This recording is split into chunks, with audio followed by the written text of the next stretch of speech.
Hey, good morning, everyone. Thank you for joining us for the last seminar of the year. Thank you also for the people who are watching us online. If you hear us well, if you don't hear us well, let us know. And also let your questions in the Q&A. Today we have the honor to have J Peccoud and Romain Pigeault. Did I pronounce correctly? They're going to do a tandem presentation, so we're expecting a big show today. And before the big show, I will ask Frédéric Beirun to introduce them. Okay, hello everyone. So, so for the last seminar of the season, we have something a little bit different, as it will be given by two speakers. So it's my great pleasure to introduce J Peccoud and Romain Pigeault. Actually, they are both familiar faces here in Montpellier, as Romain completed his PhD at Ecologie, supervised by Anna Rivero and Sylvain Gandon, and then he did a postdoc in Lausanne, while Jean did his PhD in Rennes, and then a first postdoc here in Bayarguet, and then a second one at CEF. And then they have been both recruited as an assistant professor at the University of Poitiers. And today they will present us their latest finding on the unique sex-determining system of the isopod woodlice, the cloport. And it's a story that has it all, sex chromosomes, feminizing Wolbachia, and plenty of genomic conflict. So it's your turn. Thank you for this introduction.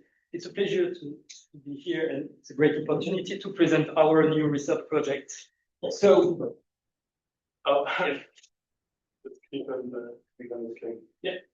So, male and female phenotypes represent probably one of the most impactful and widespread forms of intra-species variation, variation.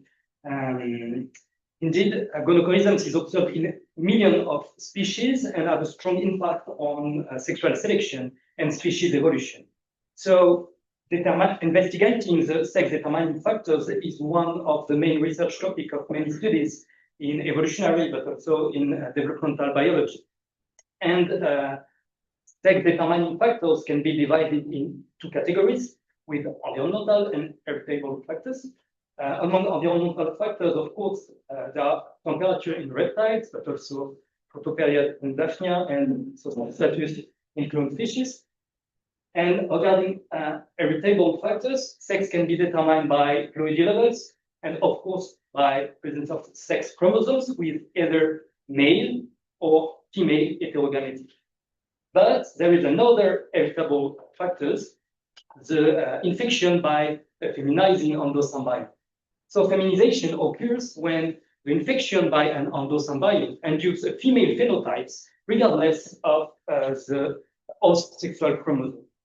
And so far, feminization have been described in only few microorganisms, so microsporids in gammarids, Gardinium in mice and wasps, and Wolbachia in several arthropod species, including terrestrial islands.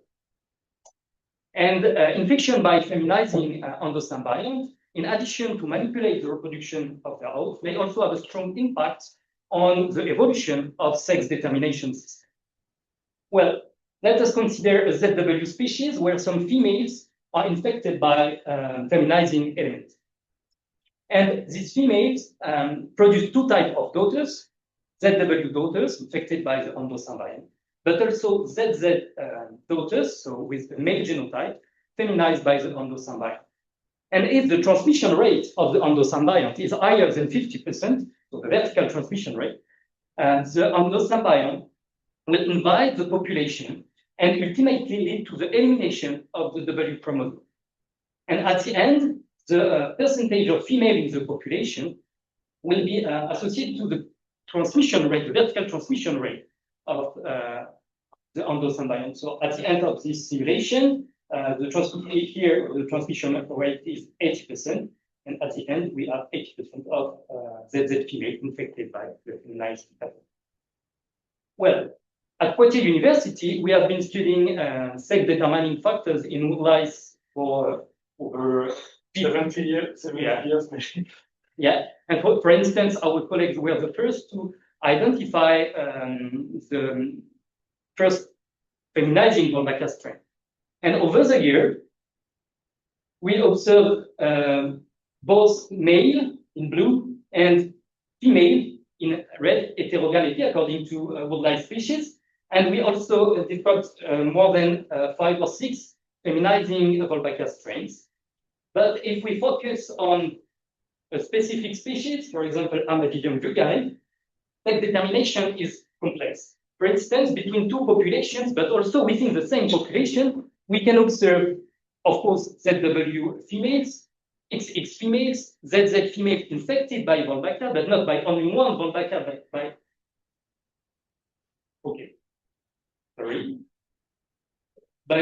at least 3 different Wolbachia strains. And we also have some ZZ females without Wolbachia infection.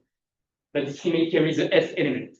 The F element is a portion of Wolbachia genome integrates into the genome of the host. And it seems that the F element is associated to an accessory chromosome. But today, we will not focus on Armadillium vulgare. We will talk about another Armadillium species, Armadillium arcangeli. So here, it's a male and a female of the species. So there is a small woodlice with very little sexual dimorphisms. And our interest for this species began when we started to study the sex ratio of broods from more than 200 females collected in 2 populations, Saint-Mexan and Lafèche, close to Poitiers here. And the global sex ratio of the progeny is normal, with approximately the same number of sons and daughters. However, when we study the sex ratio of each brood independently, we observe an unusual pattern. So this U shape here. And here on the x-axis, it's the proportion of female per brood, and on the y-axis is the number of offspring. And you can see that some females produce only daughters, and others produce only sons. And this unusual pattern is not explained by Wolbachia because this endosymbiont is absent from both populations. And we also have 2 other populations, Beauvoir and Buxerolles, where we also observe some females that produce only sons and only daughters, but the majority of the females produce a balanced sex ratio.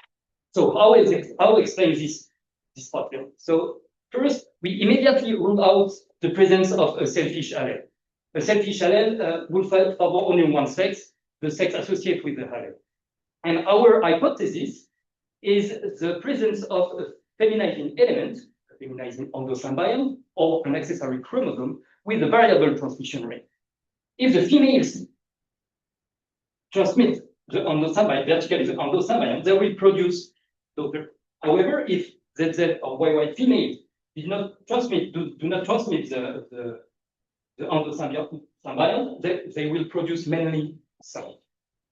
So to refine our prediction, we carried out some process. So we use female from Beauvoir population, so the population where female produce a balanced sex ratio, and male from the biased population, so the population where the female produce many sons or many daughters. And here you can see that the sex ratio is balanced when the female come from the balanced population. However, with the opposite process, with the female from the biased population and male from the unbiased population, we obtain a biased sex ratio with many sons and some females that produce many daughters. So with this process, we can expect to observe that the sex ratio disorder is carried by females.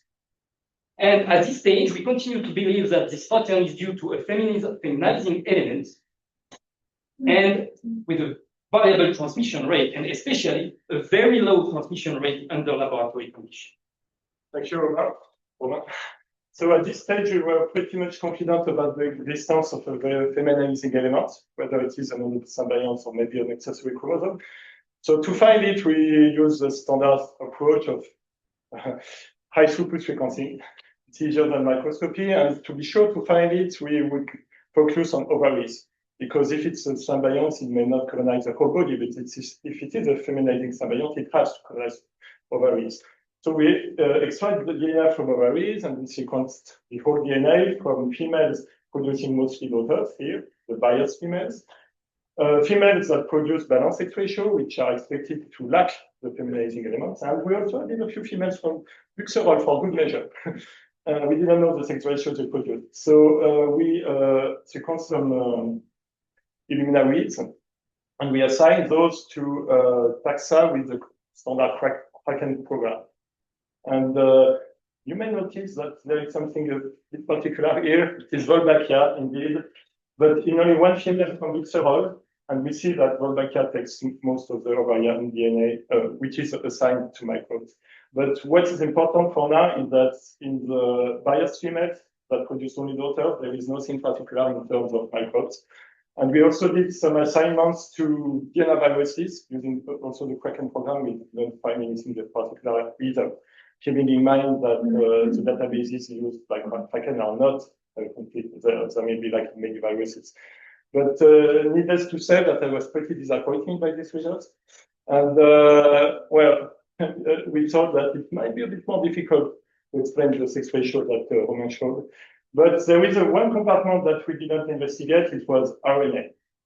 So we sought to sequence this time total RNA from not only females, but males and females. So we had some specific idea in mind, and we will see soon.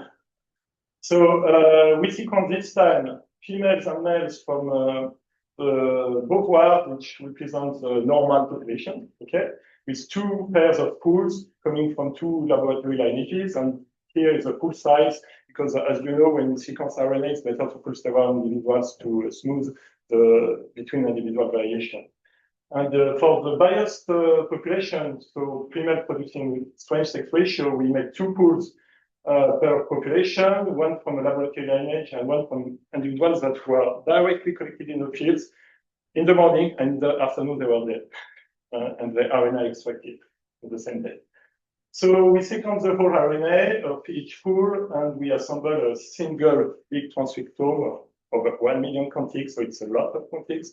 I wasn't very optimistic at this stage that we could find anything in particular, but our approach was for each pair of pool, including males and females, we would compare the two sexes. And we do that with a standard ratio, which is a rate for each contig. We make the ratio of the proportion of reads that are left on the contig for the females divided by the same proportion for the males. So FPM is roughly a percentage of reads. It's not percent, it's per million, just to give bigger numbers.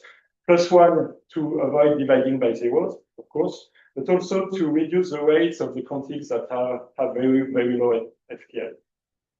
So we did that for each pair of pools, and we plotted that separately for the pairs of pools, including biased females, so some exon and FH on the x-axis, and on the y-axis, the pairs of pools including Beauvoir, so unbiased females, so regular populations. And each point here, an hexagon actually is not a single contig, it's a bin, which may contain many contigs, but as you can see, there is a good correlation between the two types of pools. And here we have the contigs that are mostly present in females, overexpressed in females, regardless of the population. Here, the contigs that are mostly expressed in males, regardless of the population. But if you look carefully, you might find one contig that is a bit particular. So this one. And this one appears to be specific to females producing biased sex ratio. So how much specific it is it? So the contig's name is G104, just given by the assembler. And as you can see, the proportion of read line of the contig is, well, there is nothing on the unbiased population, regardless of the sex, males and females. And in Ecologie and some extent, the contig appears to be quite specific to females. There is a bit of mapping here on a pool of males, so if you have questions, I can address this particular point, but just to know that this is not a contamination. These are actually, there is no female RNA in the pool. And so what is contig G104? So it's not your standard messenger RNA, because it encodes at least apparently 4 genes, or penguin thread or horse. And as you can see, it looks like the oncolytic protein might have something to do with viruses. And indeed, this is confirmed by a standard similarity search using PAST against the non-redundant database of GenBank. And the best hit is not a good hit, but still with a single-strand positive RNA virus from the marines of isopod Pigeault to extinct, because woodlice are isopods, but terrestrial isopods. So it looks like this is a virus genome. And also important to know that there is no homology between this counting and the DNA sequence we obtained earlier. So it is not something that is integrated in the host genome, so it is a regular cytoplasmic virus. So from now we went full steam ahead and wanted to locate the virus in the host tissues. So does it colonize the whole host? So we developed a RT-qPCR assay, and we extracted RNA from various organs and tissues. And just to summarize, we found the virus everywhere. It looks like this is a systemic infection, which is pretty convenient to screen the population. We can take any organ we want, like limbs, for example. So then we screen the virus in the population that Roman described, and starting with those that do not generally produce bias-sex ratios. So in these populations, the virus is at low frequency in only one female from Beauvoir and 7 from Buxerolles, and the infected females are actually all those that produce bias-sex ratios, except one. And in the two other populations, which produce heavily bias-sex ratios, the infection rate in female is quite high, and those that are not infected are actually also all produce unbiased sex ratios. We found also the virus in 2 males. So it looks like we have our flaminating element, but we needed to check 2 predictions. So the first one is that if it is the flaminating element, it should be maternally transmitted, right? So to check it, we are consulting the mitochondrial phylogeny. So the figure is a bit complex, so let me explain. At the center here, we have the regular tree, which is a maternal mitochondrial phylogeny. The source population is represented by a color here. We have 200 females approximately in the phylogeny. And on the outer track, you have the proportion of daughters that each female produced. And you see also the infection by the virus or by Wolbachia. So the uninfected females usually produce unbiased sex ratios. Those infected by Wolbachia produce mostly daughters, and they all belong to this clade here. And those infected by the virus, regardless of the sex ratios they produce, excess of daughters, excess of sons, they all belong to this particular clade here, which is actually composed of 1 haplotype, or 2 haplotypes, let's say 1 mutation. And keeping in mind that we almost have half of the mitochondrial genome, so just 1 main haplotype. So it's pretty easy to draw a scenario here of a recent infection by the virus for these maternal lineages and rapid spread of the maternal lineage in the 4 population. Now, the second prediction that we wanted to check is the elimination of the feminizing chromosome, in this case, the W chromosome, as Roman showed. So it is predicted that all infected females at the end only carry male sex chromosome. So to check it, we do not want to do microscopy or karyotype because it's cumbersome to do and there is no guarantee to recognize and identify the sex chromosome. So we simply sequence the whole genomes of males and females from the different populations. So infected females from the 2 populations, some exon like Reich, and here we expect we actually expect a ZW system. I don't have the time to explain why, but this is our prediction, not an XY system, so a ZW system. And we also sequence uninfected females and males from Beauvoir and Buxerolles. And in pools, because it's cheaper and we didn't need to know the individual genotypes. So we did some pool sequencing, and to perform the genomic comparison, we needed to map the sequence grid on a genome assembly, which we don't have at that time. So we sequence the genome using the nanopore technology and IC scaffolding, which led to a high quality genome of 27 chromosomes. So we mapped the reads on these chromosomes, and then we did some regular SNP codings to compare the allele frequency between sexes. So this led to a standard pattern plot here, comparing females to males, unaffected females to males. So Beauvoir and Buxerol, we see that there is a good signal here on chromosome 19. And about 1/3 of the chromosome is strongly associated to sex. So this is a sex chromosome pair, chromosome 19. And there is nothing similar when we compare infected females to males.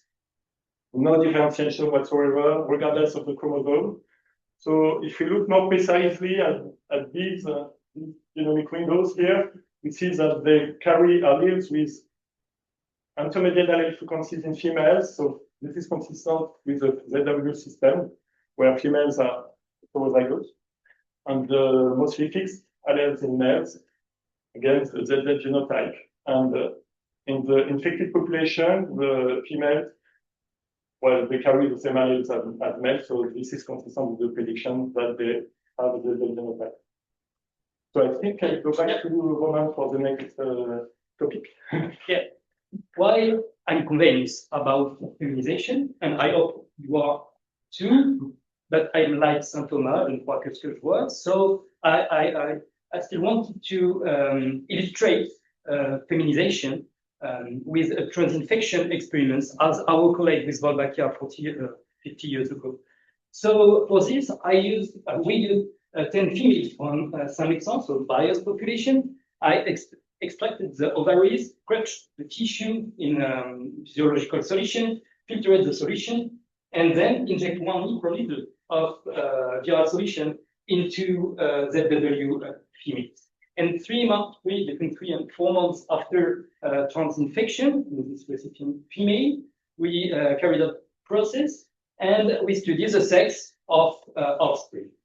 And contrary to our expectation, we obtained exactly the same number of global sex ratios, the same number of sons and daughters. And when we look at each brood individually, we did not observe any interesting pattern. However, our transinfection experiment was, as you can see here, we have 10 transinfected females where we have detected the virus. And the gray female here died too early to search for the virus. Then we have used all the daughters here to search for the virus, and we only found 2 F1 daughters infected by the virus, but these 2 daughters had a ZW genotype, so it's not proof of feminization. But these 2 F1 female produce also offspring. The first female produced 11 sons and 11 daughters, and the second one produced 5 sons and 17 daughters. And now it's getting interesting. This female, this 11 female, were crossed, and 3 of them were infected, and 2 females had the ZZ genotype. And on the other F1 female lineage here, on the 17 females, 11 were infected, and 7 of them had the ZZ genotype and produced either an excess of male or an excess of female. But as mentioned previously, the transmission rate of the virus, at least in the laboratory condition, seems to be very violent. Thank you very much. So before we wrap up, I think most of you may be curious to know why there are so many females in the natural population that produce only sons. So why is that? So of course, our hypothesis is that these females carry some resistance, let's call it a resistant allele, which may be a dominant allele, let's say it's a dominant allele. And if they carry it, they do not transmit the virus. And these females, which we call the daughter biased females, they do not carry this resistant allele. So the alternative allele, I will call it R-. So why would a resistant allele exist anyway? So those of you who know about sex ratio selection, you may already have guessed it, but we just make a very simple simulation, starting without the resistant allele. So with females that transmit the virus at say 95%, which roughly corresponds to the proportion of daughters in these woods here. And we simulated the appearance of the resistant allele in just one female. But on average, those females would transmit the virus at 3%, which represents the proportion of females on both lineages. And when we do that, we see that the proportion of females carrying the resistant allele here in gray, it starts to increases, and these represent about half of the females. And then the sex ratio quickly becomes balanced, as we see overall. And interestingly also, the frequency of the resistant allele in males is about 50%. So we can check this prediction against our sequencing data. So to sum up, the sun-biased females in gray are supposed to be heterozygous. So the frequency of the resistant allele is 50%. The non-resistant allele, so the daughter-biased females, are supposed to be homozygous for the non-resistant allele, so no resistant allele in these females, and the frequency of the resistant allele in males is supposed to be 50%. So we checked it using the full sequencing data we previously collected. And you may have noticed that the number of females was much higher than the number of males, for good reason, because actually the females were composed of two pools. So about half of them produce mostly daughters, and the other half mostly sons. So again, comparing the non-resistant females to the others, because here, again, the allele frequency are supposed to be different between these females and the rest. And here we see some interesting signal.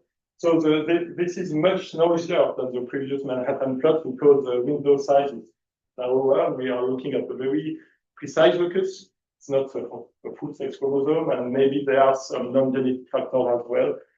But there is some interesting signal on chromosome 16 here. And if we zoom in and check the allele frequencies of the best SNPs, they are roughly consistent with the prediction here. 0% allele frequency, close to 0% in the non-resistant females, and close to 50% in the two other types of individuals as predicted. So we're pretty happy with this result. So to conclude, I will. Yeah. So as for our perspective, we just started an INF project in April, focused on the virus. And the project is divided in 3 work packages. So first, we will try to establish the evolutionary history of the virus in Amalidium arcangeli, but also in other terrestrial isopods found in the same habitat. And for this, we are collecting terrestrial isopods in southwestern of Europe. And so far, we are already collect maybe 26 population. And we detect the virus in all Portugal population, but also in a population close to Montpellier.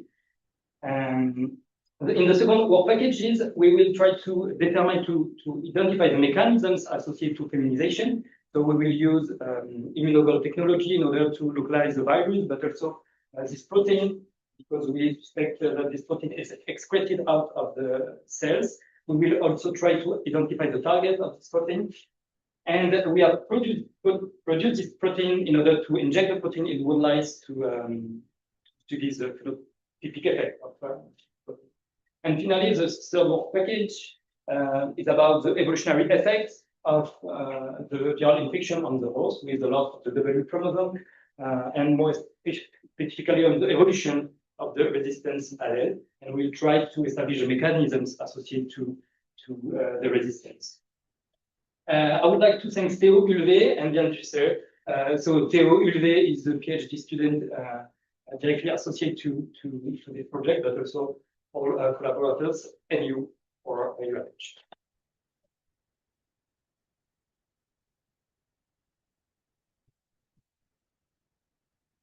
Thank you, John. I'll have plenty of time for questions. Okay.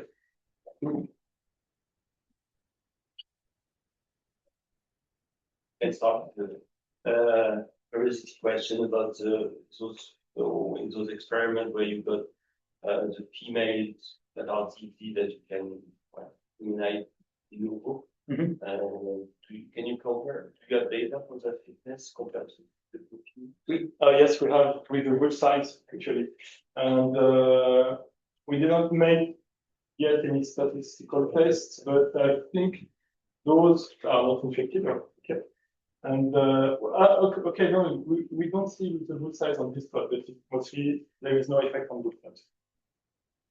So in general, the viral infection have no effect on fitness. I think we have The number of brains the same in both infected and infected. I think we have okay. No.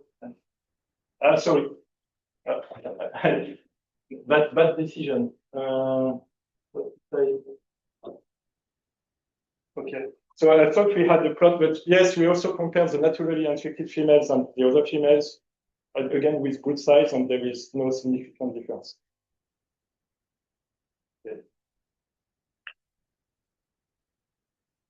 Yeah. I have, I think, maybe kind of a follow-up. So, and then what is the effect of this?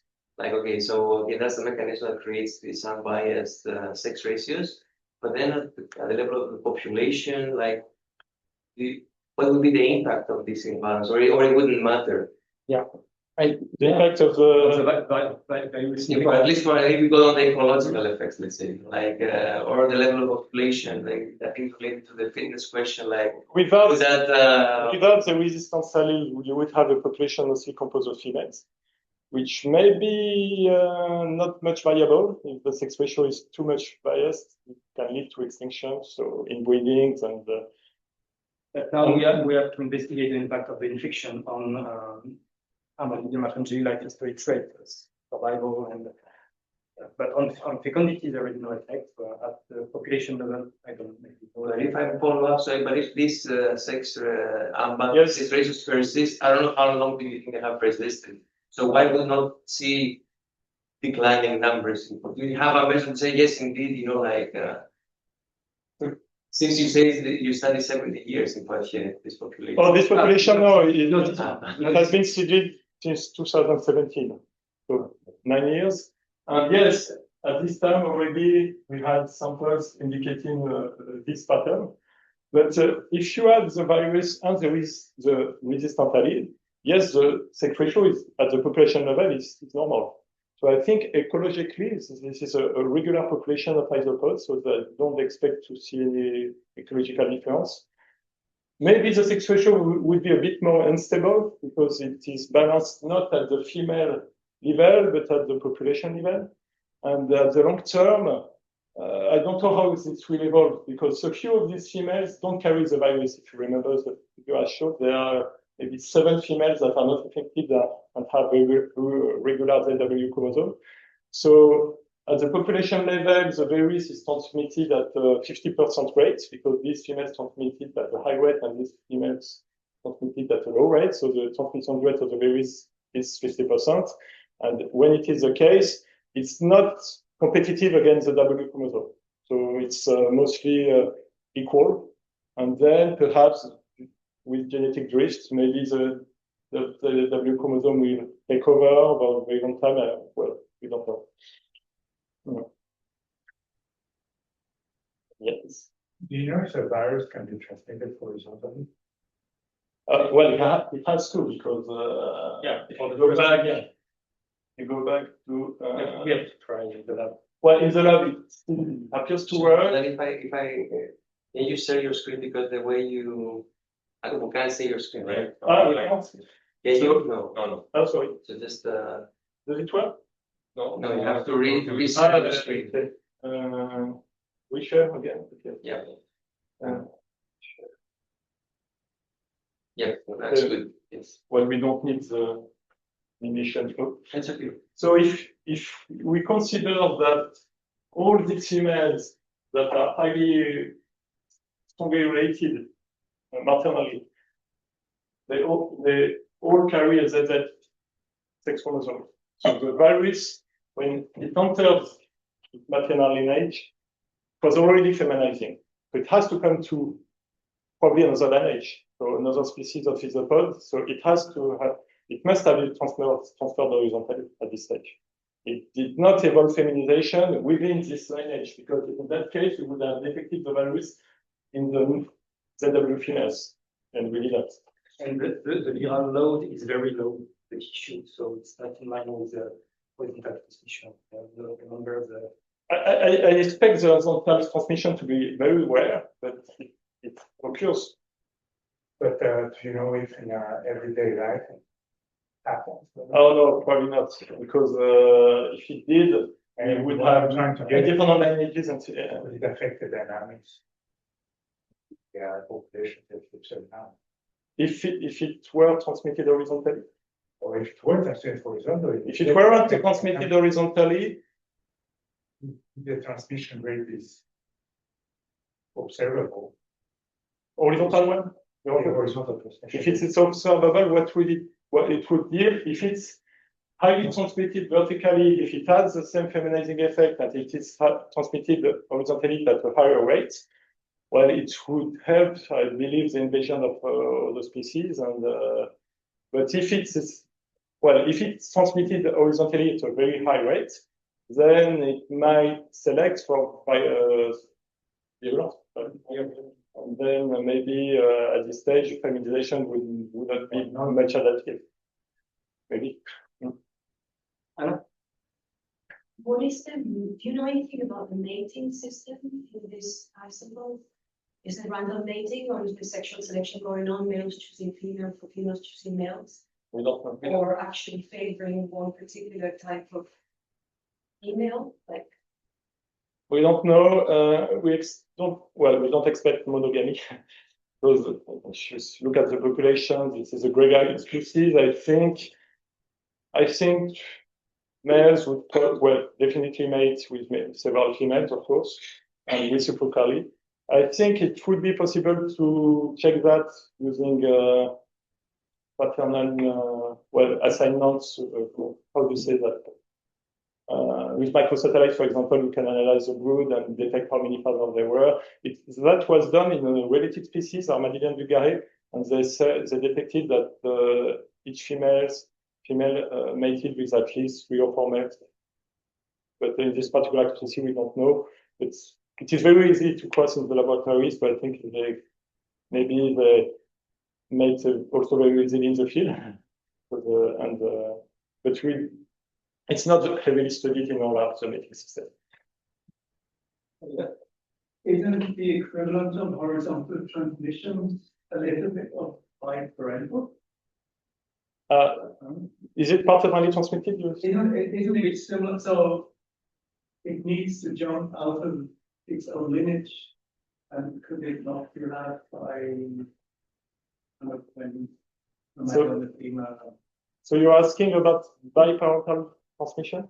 Yeah. Well, there is no There's just some error every once in a while, and the male is getting The prevalence in fiction male very low. Yes, first. Only 2 or 3 male. Yes, 2 males in 200 maybe.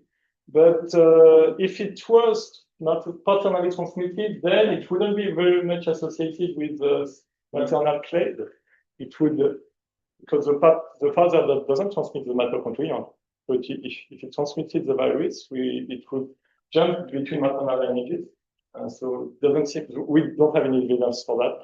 And I think when we crossed, no, so the males are highly infected anyway, so we don't expect much paternal transmission. Yeah.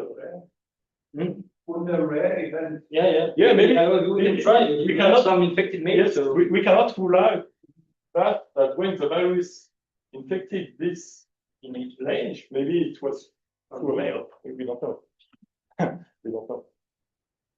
But I don't think it has ever been demonstrated for Wolbachia, for example, in instance, in isopods. No. Just you could exactly understand why the average goes to market relation, which is great, and maybe wiped out from everywhere. For every population? From any population, or especially from the population where there is so few of them. Well, yes. If you go back, I think, oops, maybe here. Okay, oh, there is a, okay, so let's move this out of the way. So you're referring to these females that are not infected? Well, due to the probable existence of the resistant alleles, the alleles that reduce the transmission rate, as I said, the overall transmission rate of the virus is roughly, I think, 50%. So it has, at this stage, it doesn't have any advantage over the W chromosome.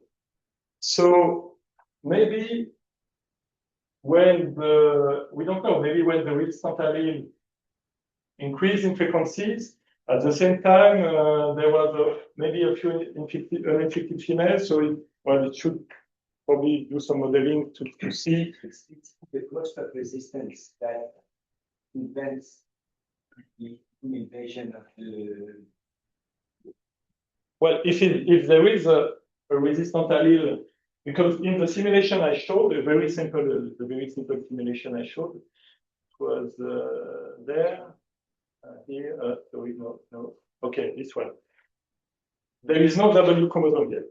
It's starting with 100% ZZ females. So if we had a few uninfected females coming from, say, migration from another population, at the same time the resistant allele increasing, maybe we can end up with a few remaining uninfected females, maybe. But without the resistant allele, and without considering the fitness cost of the virus, yes, the W chromosome should be eliminated. And the population will. No, because of the resistant allele, there is. Well, it depends on the transmission rate, because say a 95% transmission rate, there is at the end only 5% males. Is it enough? We don't know, because maybe one male can, inseminate 20 females. Would be a bit difficult to on the long term. I think mostly because of inbreeding as well, because we know that people's woodlice are very sensitive to inbreeding. Thank you for on that. Could you give an idea for people not unfamiliar why sex ratio is selected to be at zero at the individual level? Romain can answer this one. Because it's good for population for sure. No, not for population, but for Good for an evolution point of view, the sex which are the best rarer sex, in the population will be selected, so will be a higher fitness. If you are a male here, you have a very high fitness. So you produce on average much more descendants than a female. So it is for an allele that is mostly inherited by males. So that would be the resistant allele, because if a female carries this allele, she produces much more males. And since males have a much higher fitness here and they produce much more descendants, so the resistant allele will spread very, very quickly. And this is something that has been, I think, first hypothesized, not specifically due to resistant alleles, but the sex ratio selection. I think it's Ronald Fisher that imagines that, yes, in any population with random mating, we expect roughly as many females and males due to the fact that the rarer sex has higher fitness. So it is a negative dependence selection. Yes, that's why knowing the mating system is important. Actually. Yes. Knowing the mating system, so you don't expect to share it. If it was only between brothers and sisters, but we really don't expect any of that, because we already know, for example, that inbreeding is very bad for woodlice. Crossing between relatives really reduces the survival of the offspring. So how do you go about finding out where this virus comes from? We don't know. We will try to search for the virus in other terrestrial isopod species. Because your sampling is going to be on loads of different species? Yeah, all the terrestrial isopod species found in the same place, Ecology. But we don't know. The only hit on MCBI is the virus. Yes, there is no isopod, but it's only maybe 65% of identity. So we don't know. But we have candidate species that are interesting because in sympatry with Armadillo archangeli, we have two very widespread species. For example, Armadillo vulgaris, the common peatbug, which you can find it everywhere. We don't know if it carries a virus yet because we haven't looked and there is another species called Armadillo nasatum, so very common. So usually you find those three species together, sometimes not. So they are good candidates. But maybe we'll have an issue to detect the virus, the RNA virus. Yes, that makes it a lot more complex to devise, to define the universal primers. That we have time and money to develop some. This is a big challenge to detect various viruses lineages. It would be difficult. Do you know anything about the resistant genes? What are they? We haven't looked precisely at the genomic region that looks to be very interesting. So I don't have a zoom here, but there is roughly a 200 kb region here. And it creates a very small plateau. And I haven't looked yet at the genes that are present here, but we are not in a hurry because to further check those predictions and really check that these females are all heterozygous, which is not possible with full sequencing. We will sequence each female individually, the whole genome. And then we will probably be a bit more precise in the location and something. The self-determining system in isopods seems to be a mess. Yes. Is it a special case in the construction or the regular? In woodlice in general, in meds, and Armadillo species, but in other genes like Porcelio, but In Pancreas, I don't know. I think it's understudied in general. I think Thomas Broquet does study the sex chromosome on its isopod as well, Gerard isopod, and there is no evidence of feminizing endosymbionts, except I think it would lice, but mostly because they have not been looked at very carefully, of course. And what is interesting is that this virus, the strongest known relative, infects a marine isopod. So we may ask, what does it do in that isopod? So maybe it does something particular as well as to manipulate. We don't know. Somehow, so We don't know whether it's a mess because the lice are very special. I think it's easy to. Yeah, we don't know. We can't be sure. I think especially the marine isopods are never studied regarding sex determination. Some of them are sequential hermaphrodites. That's a bit particular. Many of them, I think, those that parasites fishes, for example. But we don't know how sex determination works with the value promoted in the normal population. So. Yeah, so here's probably a super stupid question. But if I were the virus and I make everyone female, then at some point that's really bad. Yeah. Yes, for population survival. So we agree on that. It's a line domination as you can. Wouldn't that mean that to some extent it would be good to use a little bit leaky? Leaky to horizontally. To have not a perfect thing. Oh yes, you may.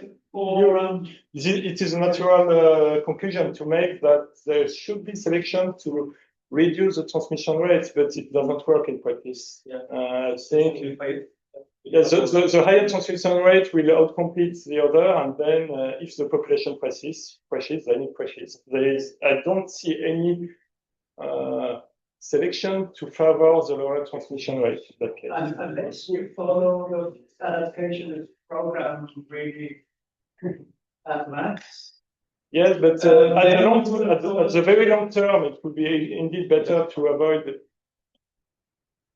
to have a say 80% transmission rate and maybe not 95%, but in the long term. And regarding the generation time of the virus, it's not shouldn't select for such long term. Well, in the long term, it's a very exceptional practice. Yeah. But your question is very interesting because For Wolbachia, it's the same problem. For Wolbachia, and it's supposed to invade population in, say, dozens of years, and then we would expect every female to be infected. But in the field, it's never the case. In every population, you have infected female and uninfected female. So we don't know why actually, because it's the transitional phase is supposed to be very short. So we expect either Wolbachia to be absent or in all females, and we never see that in all females. So another hypothesis is that when it happens, the population crashes. But Culex, Wolbachia, Culex is pretty much. Yeah, but it's not feminizing. it's not feminizing. I was speaking about feminizing. Maybe it's a blind evolution. But then again, another thing is that when you go and identify those genes, the virus might have evolved that because there's already heterogeneity, so there's already polymorphism in the resistance allele. Yeah. So there's already a population of hosts, some of which are resistant and some of which are not. Yeah. And then so that those might be genes that might be just general genes that are efficient against any virus. Yes, that's possible because you don't expect a host to, due to the mutation rate that is much lower, then of course to have a resistant allele that has the time to evolve in the 30 years that it takes for the virus. Maybe it was already some variation related to something else, of course. Those are likely to be genes that are just. Yes. We can try with the Evidovirus. Can change them. These are genes that probably regulates viruses in the ovaries, or maybe, yeah. You also expect some like environmental variables like on top of that affect the probability of every transmission rate. Environmental condition? Environmental condition will affect the probability of transmission rate. Yeah, maybe. We observed a very and then it could modulate a lot. Yeah, sure. We observed a very low transmission rate under laboratory condition, but we don't know why. So the transmission rate. It is building dependent. Yeah. Before moving. Let's nature paper. Yes, in 2017, there were many courses undergone by postdoc, in which the transmission rate was roughly 50%, like we see in the field. And then later we moved to another building, we changed the soil as well, so there are confounding factors, and now the transmission rate in laboratory condition is very poor. And it's a problem for us to maintain a lineages with the virus. And in the field, if temperature may impact. I think the soil has some effect as well. And those females, some of them are infected there. We don't know if they carry the resistant alleles. We don't know why they transmit at the intermediate rate. Maybe it's something to do with the age of the individual. And we expose Armenian archangeli infected by the virus to a heat wave, and we observe a strong decrease in viral load at the beginning, and then a strong increase. A decrease and then an increase. Yeah. How long after that? 1 month. After the end of the heat wave. There is a thermal stress. Maybe in low density density. Yeah, that's likely. Yeah. Well, this is an interesting question as well, because I think I have a graph here. So this is a viral load in the ovaries. So it is a relative dose measured by qPCR against housekeeping gene here. And those are the females that produce multiple sons and those that produce multiple daughters. And the viral load in the ovary is a bit lower, significantly so, but there's still some big overlap. But it's very difficult to. So ovaries are not only composed of oocytes, there are also other cells. So maybe in oocytes, the difference may be higher with them. Compared to Wolbachia, here the dose is very low in Wolbachia. It's like 5. Yes, the relative quantification. This is RNA, and Wolbachia is DNA, so it's harder to compare.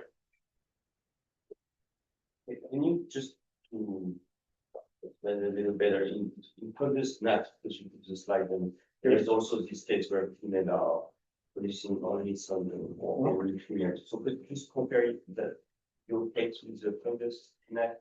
Yes, the fungus gnat. Yeah. Yes, I think it was a hypothesis that our colleague Richard Cordeau proposed initially before we found the other population with balanced sex ratio. So we actually spent years without having a viable hypothesis. So this was one of them. So in fungus gnats and other dipterals, some families, related families, So we have some females that produce only sons and others that produce only daughters, so no intermediate, I think. It is due to something that is produced by the mother, which goes into the eggs. We don't know what. Maybe it's a protein. It's not identified yet. And this product, it eliminates one X chromosome at the 7th embryonic division. And it eliminates one X chromosome, and then the embryo becomes a male. But it's more complex than that, because all embryos start with 3 X's, and it's a mess. It's a very complex system. And we thought it was unlikely because when we found the other population with balanced sex ratio, we thought that such system would be not specific to one population, so or a couple of populations. So it doesn't seem very parsimonious to us. You can check the number of seeds. Oh, yeah, well, we didn't check it at the embryonic stage, but I think we can rule out this hypothesis. Well, given that we found the virus and everything, so, well, it doesn't seem very likely to work this way. Well, it was a very lively discussion. Maybe one last question. Otherwise, I think we should hear. Thank you.